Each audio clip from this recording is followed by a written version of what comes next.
Halo, perkenalkan nama saya Yublina Anamilar dengan NIM 221939 dari Program Studi Pendidikan Matematika Fakultas Keguruan dan Ilmu Pendidikan. Oke, pada video kali ini saya akan membahas materi yang berkaitan dengan bidang datar yang merupakan materi dasar dari geometri analitik. Pada video kali ini dari bidang datar saya akan membahas 3 peta konsep dari geometri bidang datar. Yang pertama yaitu saya akan membahas tentang pengertian titik, garis, bidang, dan aksioma. Terus yang kedua yaitu kedudukan titik terhadap garis dan garis terhadap bidang. Terus yang ketiga yaitu saya akan membahas kedudukan garis terhadap garis dan garis terhadap bidang. Nah, sekarang kita akan masuk pada peta konsep yang pertama yaitu pengertian dari titik, garis, bidang, dan aksioma. Pengertian dari titik. Titik adalah suatu yang memiliki kedudukan tetapi tidak memiliki ukuran. Titik dipresentasikan dengan nokta titik dan biasanya dinotasikan dengan huruf kapital seperti titik A, titik B, titik C, dan seterusnya. Yang kedua yaitu pengertian dari garis. Garis adalah bentuk geometri yang dilukiskan oleh sebuah titik yang bergerak. Garis hanya mempunyai satu dimensi yaitu panjang, dinotasikan dengan huruf kecil atau 2 huruf kapital. Contoh yaitu pada gambar 1, panjang dari garis A yang merupakan notasi dari huruf kecil, dan gambar yang kedua yang merupakan garis AB yang dinotasikan menggunakan huruf kapital. Selanjutnya yang ketiga yaitu pengertian dari bidang. Bidang adalah permukaan datar dan 2 dimensi. Sebuah bidang adalah analog 2 dimensi dari titik, garis, dan ruang.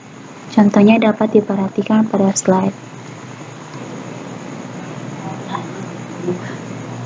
Selanjutnya aksioma. Aksioma adalah pernyataan yang diandaikan benar dalam sebuah sistem dan kebenaran itu diterima tanpa pembuktian. Dalam geometri ruang ada 3 aksioma yang penting, yaitu yang pertama ada aksioma 1 yang melalui 2 buah titik sembarang hanya dapat dibuat sebuah garis lurus. Aksioma kedua yaitu jika sebuah garis dan sebuah bidang mempunyai 2 titik persekutuan, maka garis itu seluruhnya terletak pada bidang. Selanjutnya pada aksioma ketiga, melalui titik 2 titik sembarang atau ketiga titik itu tidak terletak pada sebuah garis lurus, hanya dapat dibuat sebuah bidang. Nah, dari penjelasan itu terdapat gambar untuk aksioma 1, aksioma 2, dan aksioma 3. Teman-teman boleh dapat memperhatikan gambar yang sudah tersedia di slide. Oke, sekarang kita akan masuk pada konsep subtopik yang kedua yaitu kedudukan titik terhadap garis dan titik terhadap bidang. Terdiri dari kedudukan titik terhadap garis dibedakan menjadi 2 yaitu titik terletak pada garis dan titik terletak pada luar garis. Gambarnya dapat diperhatikan pada slide. Terus yang kedua yaitu kedudukan titik terhadap bidang dibedakan menjadi 2 yaitu titik terletak pada bidang dan titik terletak di luar bidang.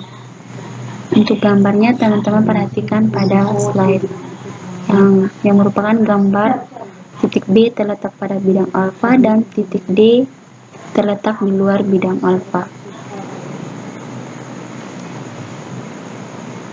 Selanjutnya kita masuk pada subtopik yang ketiga yaitu kedudukan garis terhadap garis dan garis terhadap bidang.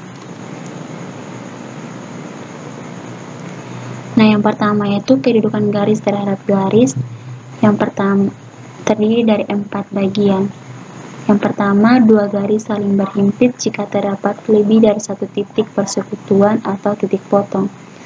Terus yang kedua yaitu 2 garis saling berpotongan jika terdapat tepat 1 titik persekutuan atau titik potong.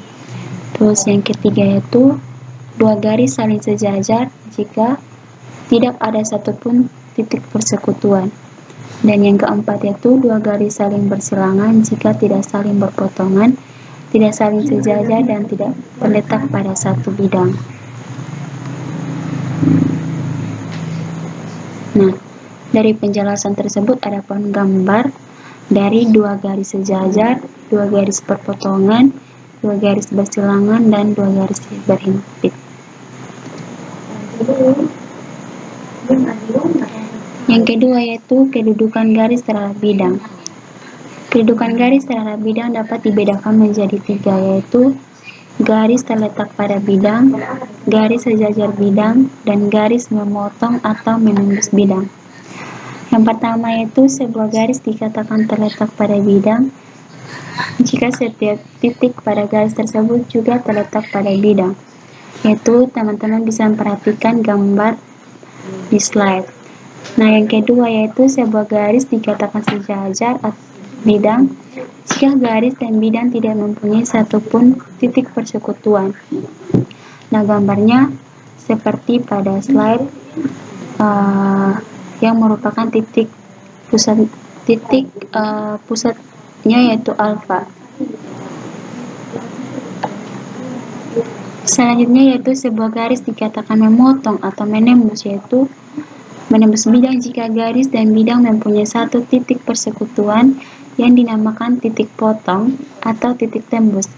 Nah, gambarnya teman-teman bisa perhatikan di slide.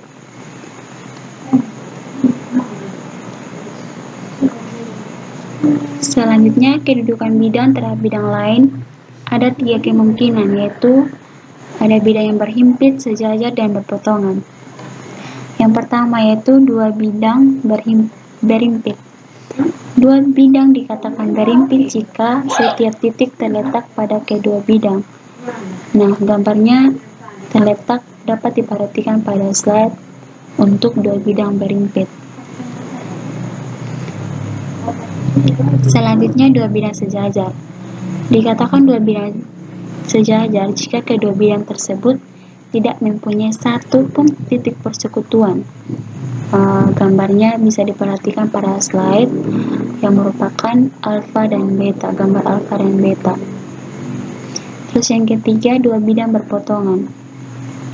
Dua bidang dikatakan berpotongan jika kedua bidang tersebut mempunyai sebuah garis persekutuan. Dan perhatikan gambar di bawah. Gambar di bawah yaitu kedua bidang itu saling berpotongan. Nah, sekarang kita masuk pada contoh soal. Untuk contoh soal yang pertama yaitu jika garis A, perhatikan gambar kubus A, B, C, D, E, F, G, H. Nah, dari gambar tersebut jika garis AB sebagai wakil dari garis G, maka tentukan titik sudut kubus yang terletak pada garis G, terus yang B, titik sudut yang berada di luar garis G. Nah, untuk penyelesaiannya yaitu yang pertama, titik sudut yang terletak pada garis G adalah titik A dan B, sedangkan titik sudut yang berada di luar garis G adalah D, E, F, G, titik D, E, F, G, H.